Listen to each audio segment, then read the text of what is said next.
আসসালামু আলাইকুম। Microsoft Excel ফুল কোর্সে সবাইকে স্বাগত জানাচ্ছি। আর আজকের ক্লাস নম্বর হচ্ছে 34 নম্বর ক্লাস। আর আজকের ক্লাসের বিষয় হোয়াট ইজ এক্সেল ফাংশনস। আজকের ক্লাসে আমরা এক্সেলের ফাংশন কি এবং এই ফাংশনগুলো কিভাবে কাজ করে সেই বিষয়টা আজকে আপনাদেরকে দেখাবো। প্রথমেই এক্সেল ফাংশনের কিছু গুরুত্বপূর্ণ বিষয় আপনাদের সামনে তুলে ধরছি। প্রথমটা হচ্ছে এক্সেল ফাংশন সবসময় ইকুয়াল সাইন দিয়ে শুরু হবে, যেটা একটু পরেই আমরা একদম হাতে কলমে দেখব। ইকুয়াল সাইন দিয়ে শুরু হবে, যে কোনো ফাংশন ব্যবহার করে ইকুয়াল সাইন শুরু হবে। আবার সেটা ড্যাশ দিয়েও শুরু হতে পারে, যে হাইপেন আছে বা ড্যাশ এইটা দিয়েও মাঝে মধ্যে শুরু হতে পারে। তারপরে ইংরেজি ছোট অথবা বড় হাতের অক্ষর আমরা ব্যবহার করতে পারবো এবং ভ্যালু ব্যবহার করতে পারবো, এবং ফাংশনে কোনো স্পেস কখনোই হবে না, এবং প্রয়োজনে ব্র্যাকেট, কমা, সেমিকোলন বা কোটেশন চিহ্ন আমরা ব্যবহার করতে পারবো। এই হচ্ছে এক্সেলের ফাংশন লেখার ক্ষেত্রে বা ফাংশন আমরা ব্যবহার করার ক্ষেত্রে এই কতগুলো জিনিস আমাদের জানা লাগবে। তারপরে হচ্ছে এক্সেলের ফাংশন আমরা কীভাবে ব্যবহার করব, এই জিনিসটা এখন আমরা প্র্যাকটিক্যালি দেখব। বন্ধুরা, প্রথমে আমরা কিছু গুরুত্বপূর্ণ তথ্য জেনে নিয়েছি। এখন আমরা একটু জেনে নিই এক্সেলের ফাংশন যে আমি বলছি, এই এক্সেলের ফাংশন জিনিসটা কি। এক্সেলের ফাংশন জিনিসটা হচ্ছে আমরা বলতে পারি ফর্মুলা হচ্ছে এরকম যে আমরা হয়তো ছোটোবেলা থেকে যখন পড়াশোনা করে বড় হয়েছি তখন দেখেছি যে আমরা গণিত যখন করেছি তখন সেখানে ফর্মুলা বা সূত্র ব্যবহার করার যে বিষয়টা সেটা আমরা দেখেছি, যে বড় কোনো একটা গণিত সেটা সূত্রের সাহায্যে খুব ছোট আকারে খুব কম সময়ে সেটা করে ফেলা যায়। আর এইখানে যে ফাংশনস, সেই ফাংশনসের কাজগুলো ওই ফর্মুলার মতোই। এই ফাংশনস দিয়ে ফাংশনের কাজটা আপনাকে বলি, তাহলে ফাংশন জিনিসটি কি আপনি বুঝতে পারবেন। ফাংশন জিনিসটা হলো আপনার বিশাল পরিমাণ একটা ডেটা, সেই ডেটাটাকে প্রসেসিং করার জন্য কোনো নির্দিষ্ট একটা ফর্মুলা বা নির্দিষ্ট একটা সূত্র যদি ব্যবহার করা হয় তাহলে ওই জিনিসটাকে আমরা কি বলতে পারি, এক্সেলের ফাংশন বলতে পারি। এবং ফাংশন বিভিন্ন ধরনের হতে পারে, এই সূত্র বিভিন্ন ধরনের হতে পারে, যেমন যোগ করার জন্য এক ধরনের সূত্র, বিয়োগ করার জন্য এক ধরনের সূত্র, সেই জিনিসগুলো আমরা দেখব। সো আশা করছি ফাংশন জিনিসটিকে আপনি বুঝতে পেরেছেন, যে বিশাল বড় একটা ডেটাকে আপনি যদি কোনো একটা সূত্রের সাহায্যে খুব সহজেই অ্যানালাইসিস করার মতো অবস্থায় নিয়ে যেতে পারেন বা অ্যানালাইসিস করে ফেলতে পারেন, একটা তথ্যের আউটপুট আপনি বের করে ফেলতে পারেন, তাহলে ওই জিনিসটাকে আমরা বলি এক্সেল ফাংশন। এখন যদি উদাহরণস্বরূপ যে ইউজ অফ এক্সেল ফাংশনস উদাহরণস্বরূপ যদি আপনাদেরকে বলি তাহলে কিন্তু আপনি ভালোভাবে বুঝতে পারবেন। যেমন প্রথমে আমি মনে করুন যে এই অংশটাতে, এইখানে আমার সেলটাতে একটা ক্লিক করলাম, ক্লিক করার পরে এইখানে আপনাদের ফাংশনসের মেনু বারটা প্রথমে আমি দেখাচ্ছি। দেখুন এখানে এই যে ট্যাবগুলো আছে, ট্যাবগুলো থেকে এখানে যে ফর্মুলাস লেখাটা দেখতে পাচ্ছেন, এখান থেকে এই যে ইনসার্ট ফাংশন লেখাটা দেখতে পাচ্ছেন, এখানে যদি আপনি ক্লিক করেন তাহলে এরকম একটি ইন্টারফেস আপনার এখানে চলে আসবে, দেখতে পাচ্ছেন। এবং এইখানে এইটা আসার সাথে সাথে এইখানে দেখতে পাচ্ছেন যে ইকুয়াল টু চিহ্নটা কিন্তু চলে আসছে। আমি আবার মুছে দিচ্ছি, এইখানে ক্লিক করলাম, ক্লিক করার পরে এইখানে এই ট্যাবের মধ্যে ফর্মুলাস ট্যাবে আসবো, তারপরে এখানে ইনসার্ট ফাংশনসে আসবো, আসার সাথে সাথে এখানে কিন্তু ইকুয়াল টুটা চলে আসছে। এবং এইখানে দেখতে পাচ্ছেন ইনসার্ট ফাংশনের ভিতরে এইখানে প্রথমে এইখানে দেখুন সিলেক্ট এ ফাংশন, অর্থাৎ সাম দিয়ে যোগ করা হয়, তারপর অ্যাভারেজ দিয়ে গড় বের করা হয়।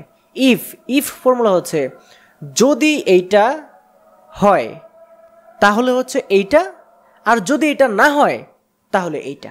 এইরকম, যেমন যদি আমি পায়ে হেঁটে যাই তাহলে আমার সময় লাগবে 30 মিনিট, যদি আমি অটো দিয়ে যাই তাহলে আমার সময় লাগবে 10 মিনিট। এই ধরনের মানে লজিক্যাল কোনো কিছু যদি বের করতে হয় তাহলে আমাদের ইফ ফাংশনের প্রয়োজন হয়, এগুলো পরবর্তীতে আমরা দেখব। এইখানে দেখতে পাচ্ছেন হাইপারলিঙ্ক আছে, কাউন্ট আছে। কাউন্ট হচ্ছে যে কাউন্ট বের করা, অর্থাৎ এত সেল থেকে, মনে করুন যে এইখানে এই যে সি আছে, সিতে এইখানে দেখতে পাচ্ছেন যে C3, এই আমার মাউসটা এখন যেখানে আছে এটা C3। এখন C3 থেকে C3000 ওই সেল পর্যন্ত কতগুলো ডেটা আছে সেটা কাউন্ট করার জন্য যে কাউন্ট।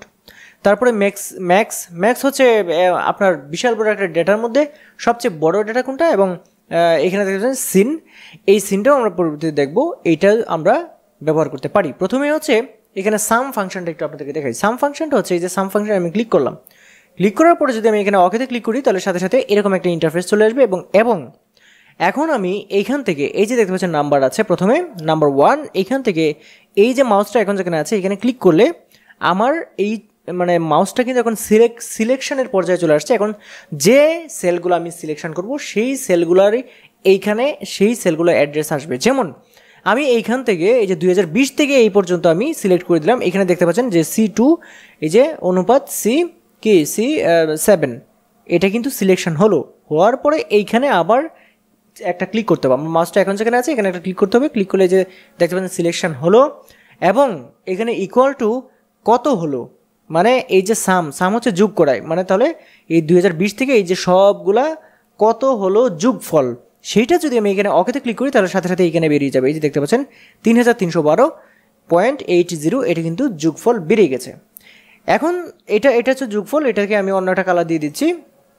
এখন দেখুন আপনাদেরকে এই সেলটাতে আরেকটা জিনিস দেখে, এই সেলটাতে যখন আমি আসার পরে আমি এখানে যেটা করলাম, ক্লিক থাকা অবস্থায় এইখানে ফর্মুলাসে ক্লিক করলাম, ফাংশনসে ক্লিক করলাম, তারপর এখান থেকে আমি যেটা করছি এখান থেকে কাউন্টে ক্লিক করছি। কাউন্টে ক্লিক করার পরে এখানে আমি অকেতে ক্লিক করছি এবং সেমভাবে এই যে দেখতে পাচ্ছেন এই অংশটাতে ক্লিক করে একটা দুটা এইভাবে আমি সিলেক্ট করে দিলাম। সিলেক্ট করে দেওয়ার পরে এখানে আবার ক্লিক করছি এবং এখানে অকেতে ক্লিক করছি। অকেতে ক্লিক করার সাথে সাথে এখানে দেখতে পাচ্ছেন কি আসলো, এইখানে এই যে 3 চলে আসলো। তার মানে কি এখানে 3টা নাম্বার রয়েছে, কাউন্ট আমরা করে ফেলেছি।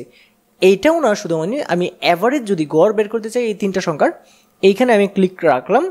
রাখার পরে আমি যদি এইখানে এই যে ফর্মুলাসের ভিতরে ফাংশনসে ক্লিক করি, এইখান থেকে আমি চলে যাই হচ্ছে মানে এটা কেটে দিচ্ছি, এটা কাটতে হবে প্রথমে, এটা আমি কেটে দিচ্ছি।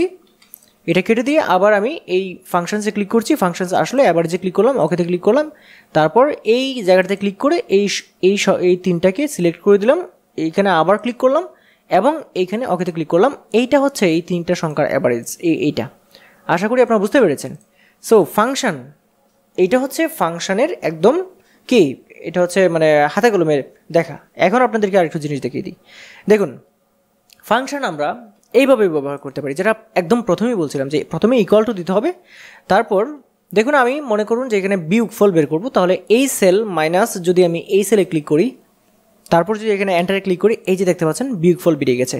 আবার এখানে যদি ক্লিক করে আমি যদি ইকুয়াল টু দিই, তারপর SUM সাম দিই, তারপরে যে ব্র্যাকেট প্রথমে শুরু করতে হবে, তারপর এই সবকটাকে যোগ করতে চাই, সবকটাকে সিলেক্ট করে ব্র্যাকেটটা ক্লোজ করে এন্টার দিই, এটা কি হলো যোগফল বেরিয়ে গেল। আবার এখানে ক্লিক করে ইকুয়াল টু, তারপর এই সেল, তারপর এখানে যদি গুণ চিহ্ন আমাদের কিবোর্ডে যেটা স্টার চিহ্ন সেটাতে দিই এবং এটাতে ক্লিক করি, তারপর যদি আমি এন্টারে চাপ দিই তাহলে এখানে গুণ ফল বেরিয়ে যাবে। আবার এখানে ক্লিক করে যদি আমি ইকুয়াল টু দিই, তারপর এইটাকে ক্লিক করে তারপর ভাগ চিহ্ন অর্থাৎ কিবোর্ডে যে ডিভাইডেড চিহ্নটা আছে বা স্ল্যাশ চিহ্নটা আছে সেটাতে দিয়ে আবার যদি এটাতে ক্লিক করি তাহলে এইটা দিয়ে এটাকে ভাগ করা হবে এবং এখানে যদি এন্টারে চাপ দিই তাহলে এটা ভাগফল হবে 1.11। এইভাবে কিন্তু আমরা ফাংশন ব্যবহার করতে পারি। নট অনলি এইভাবে, আরও অনেক ফাংশন রয়েছে। যেহেতু আজকে ফাংশনের প্রথম ক্লাস, সেই ক্ষেত্রে কিন্তু আমি এত বেশি গভীরে যাচ্ছি না, একদম প্রাথমিকভাবে যেগুলো দেখানো ছিল সবগুলো কিন্তু আপনাদেরকে দেখিয়ে দিয়েছি। আশা করি আপনারা বুঝতে পেরেছেন যে ফাংশন আপনারা কীভাবে ব্যবহার করবেন। সো বন্ধুরা, আজকের এই ভিডিওটা কিন্তু এই পর্যন্তই থাকবে। এই সবগুলো জিনিস আপনারা দেখবেন এবং প্র্যাকটিস করবেন এবং যে কোনো ধরনের কোয়ারি যদি থাকে অবশ্যই আমাকে কমেন্ট করে জানাবেন। এখন আমরা দেখে নিই যে পরবর্তী 35 নম্বর ক্লাসের কী কী বিষয় রয়েছে। 35 নম্বর ক্লাসে আমরা শিখবো এক্সেলে ভ্যালু কীভাবে গণনা করতে হয় এবং এক্সেলে অ্যারিথমেটিক অপারেটর সমূহ আমরা কীভাবে ব্যবহার করবো এবং সেটার পরিচিতি আপনাদেরকে দেখাবো এবং এক্সেলে সেলসমূহের ভ্যালু গণনা করার যে পদ্ধতিসমূহ রয়েছে সেই জিনিসগুলো কিন্তু আপনাদেরকে দেখাবো। সো বন্ধুরা, আশা করছি আজকের এই 34 নম্বর ক্লাসটি আপনাদের ভালো লেগেছে। যদি ভিডিও ভালো লাগে অবশ্যই ভিডিওটা লাইক করে দেবেন এবং শেয়ার করে দেবেন। আর হ্যাঁ, আপনি যদি আমার চ্যানেলে নতুন হয়ে থাকেন তাহলে চ্যানেলটি সাবস্ক্রাইব করে রাখবেন। আজকের ভিডিও এ পর্যন্তই। আল্লাহ হাফেজ।